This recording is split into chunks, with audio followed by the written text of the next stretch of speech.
Okay, where the heck is this key? Maybe here. Oh, holy mother of... Ah, shoot, die, shoot, die! Whew. I almost got a heart attack there. The Silent Hill series is not new to diverging from the traditional survival horror genre to something like a dungeon crawler, think of Book of Memories, or even to different mechanics like first-person view, like with Silent Hill 4. But I wonder, was there ever a game that actually combined the two? So, elation and jubilation gamers from all around the world. I am Lucian, the World Gamer. Welcome to my show, where we explore the most obscure and less talked about topics in the world of gaming. After last checking the very underrated The Silent Hill Orphan trilogy, feel free to check that video out once you've finished watching this one, today is time to try our luck and escape the labyrinthine corridors of Silent Hill: The Escape, a creepy first-person shooter dungeon crawler and the last released Silent Hill game on mobile, at least at the time of this video. So don't worry, there are no more Silent Hill games for mobile after this one. But honestly, this one can get pretty tense. Want to know why? Well, let's find out.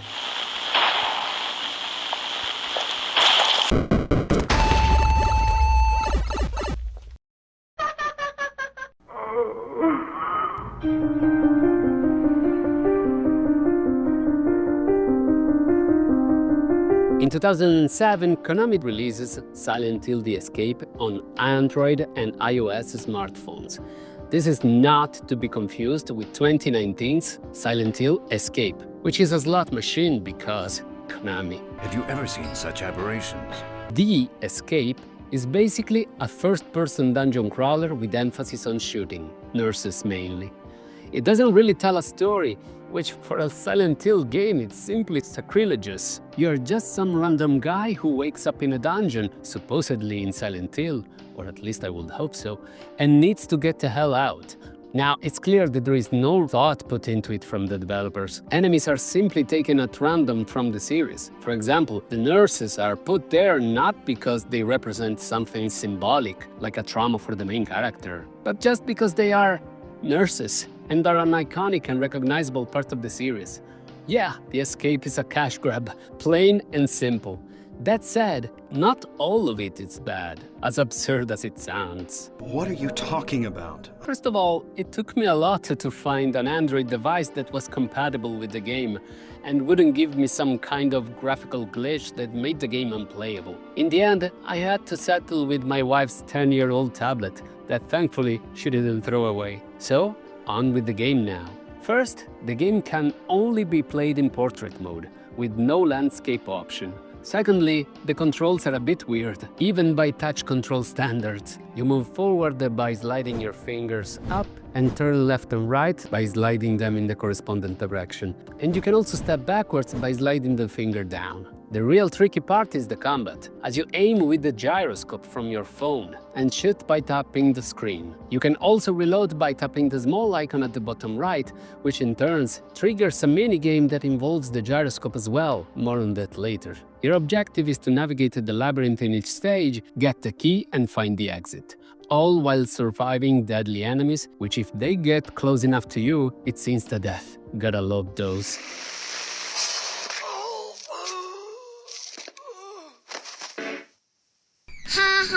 I must say, the graphics are not that bad, and there's decent variety to the environments too, even though the level design is plain and simple mazes. But the uncertainty of what could lay behind the corner is there, and it's palpable. Due to the first-person view and the fact that you turn like a tank, you are often unsure of what's behind you or even besides you. So, besides the classic radiostatic noise, which increases the closer you get to an enemy, a nice heart-shaped indicator in the upper part of the screen will let you know if an enemy is getting too close.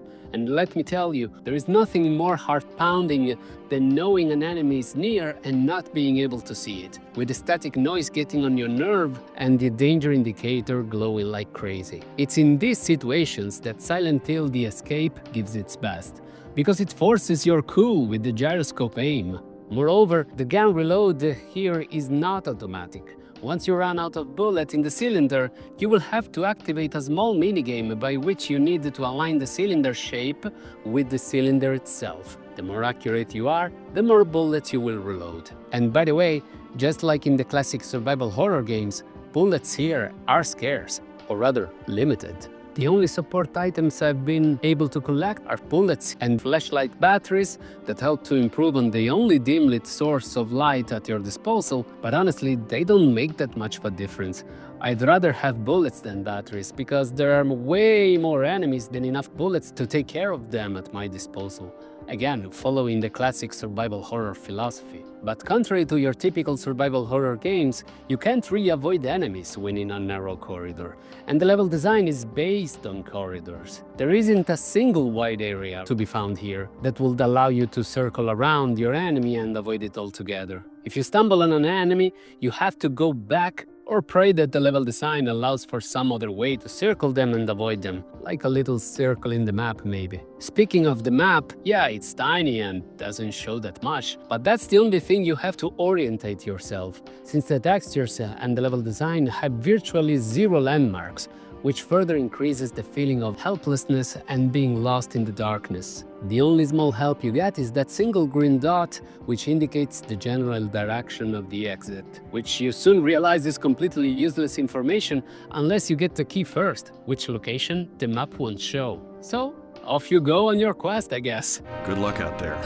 It kinda reminds me of the old days when you had to draw your map on a piece of paper, or, for a more recent example, the Etron Odyssey games, that simulate exactly this kind of mentality. It's not for everybody though, that's for sure. I, for one, like my map automatically drawn and laid out as I explore, and these are some labyrinthine stages, full of corridors with virtually no open spaces, as I previously mentioned, which further contributes to the sense of claustrophobia. Moreover, the stages have various barriers that are not visible on the map, but you can see through them in the actual game, which is good, because sometimes they give away the position of the key on the other side, so at least you have a clue of its location. Mind you, all these seem pretty glaring limitations, and they are, but they also have the unexpected effect of further increasing the tension, which is already sky high. When an enemy is very close, you will struggle not to panic and keep your aim steady through the gyroscope. And I tell you, it's not as easy as it looks to keep the aim steady, or align that reticule to be able to reload your gun efficiently when you see an enemy slowly but relentlessly approaching your way. You really need to keep your cool, and it kinda reminded me of those sections in Until Dawn in which you needed to keep your controller still, otherwise you will suffer painful consequences. Same here. And there is nothing more frustrating of getting very close to the end of the level after even getting the key, a challenge on its own in this labyrinth, and then dying in an instant because you miscalculated the distance between you and an enemy. Huh? Are you blind or something? I told you it was tense. At least if you shoot enemies in critical points, like the head in the case of humanoids, you can score some heavy damage and save some bullets, which are, again, not that many. Overall, the escape turned out to be better than I expected. And for a mobile game, it could have easily been a lot worse. There's definitely some good here, but that doesn't mean I can avoid talking about its glaring issues. Like I said, the lack of landmarks and abundance of repeated textures within levels makes this a nightmare to navigate in some cases. Also, can please somebody turn the static noises off? I've kept them quiet through this video, but it gets really annoying really fast while playing, forcing me to basically play at a very low volume. Boy, I'm sure glad for that danger indicator on the screen, because otherwise I would be screwed.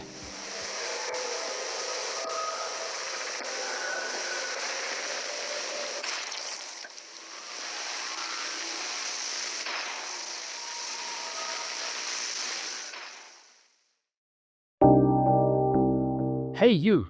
Yes, you! I bet you're not subscribed yet. So if you're enjoying this video, why not uppercut the like and the subscribe buttons? And in case you already did, thank you so much. So yeah, the enemy design is also a little bit hit and miss. There are some classics here, like the nurses, or even the butcher. But then on the other side of the spectrum, we have moving chairs and bugs. Yeah, not that scary. Oh, that's just stupid. Considering the levels are made of only corridors, sometimes it's not easy to make past the enemies, possibly having to backtrack quite a bit and assure to exploit every alternative pathways, especially because, and I can't stress this enough, you often don't have enough bullets to deal with all the enemies. And moving around like a tank and with those touchscreen controls, yeah, not that easy. Movements are clunky, and I can't tell you how many times I meant to move around and instead I wasted the precious bullet. This ain't right. So I highly recommend trying out the tutorial stage, in which you can also witness a small cameo from the lovely Robbie the Rabbit from Silent Hill 3, who also appears in one of the secret endings. And that's the thing, if you take this game as a simple collection of random references from the series thrown into a pot with no rhyme or reason, then you can have some fun with it. I mean, the game has 10 long stages and even multiple unlockable characters, which ensure a certain replayability. Now, a game like this would have lent itself pretty well to randomly generated maps, which would have made it indefinitely more replayable. So that was a big wasted opportunity there. So what? As it is though, it's still not that bad. And believe it or not, The Escape actually managed to gather a small cult following, which even led to the creation of a fan remake on PC. And it's pretty good too. And not even the first and only time that an obscure spin-off gets ported to PC. Many other spin-offs that were usually relegated to very specific hardwares were converted and playable on PC, including Silent Hill Orphan, which we've already taken a look at previously. Check out that review after this one. And I'm sorry for forgetting to mention it there, but this PC conversion of Orphan is also pretty awesome, as it includes mouse support and proper music. And even if there are a few bugs here and there, the mouse support really makes it so much more comfortable to play. And the same goes for the remake of The Escape. That goes a long way to show just how passionate the Silent Hill community truly is, to the point of converting even the most obscure games like this ones. Really, kudos to them. That's right.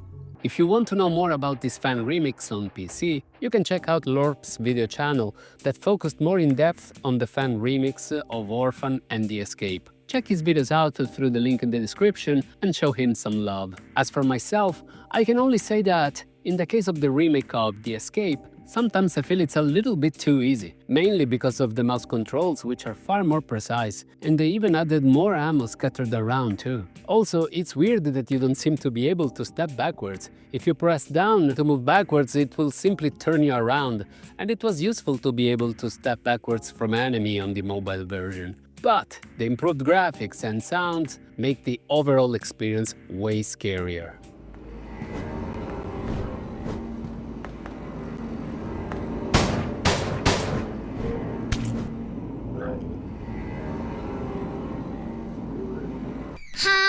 Honestly, I was ready to dismiss Silent Hill The Escape as absolutely worthless, but I have to say, I had fun with it. Yes, I'm as surprised as you are. Between a decent visual variety, a weirdly oppressive atmosphere, I have to say, it's been a good distraction for a few hours. Oh, and did I mention that the soundtrack is composed by the one and only Akira Yamaoka, and it's comprised of original music? Well, more of an ambient soundscape than anything else. Too bad for that overbearing static noise again. But overall, not bad for a mobile game.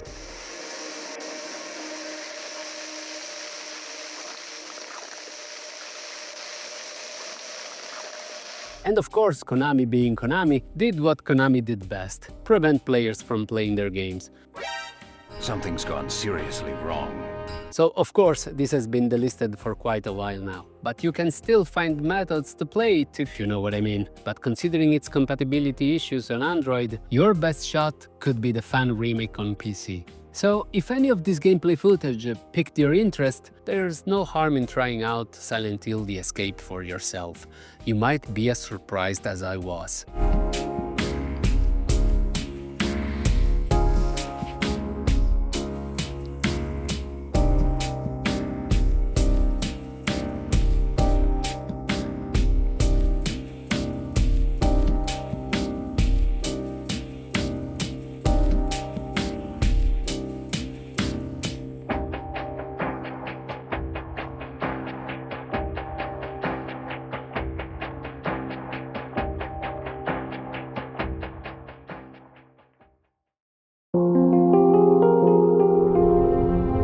But this is just one guy's opinion on the internet, so now I want to know yours down in the comments.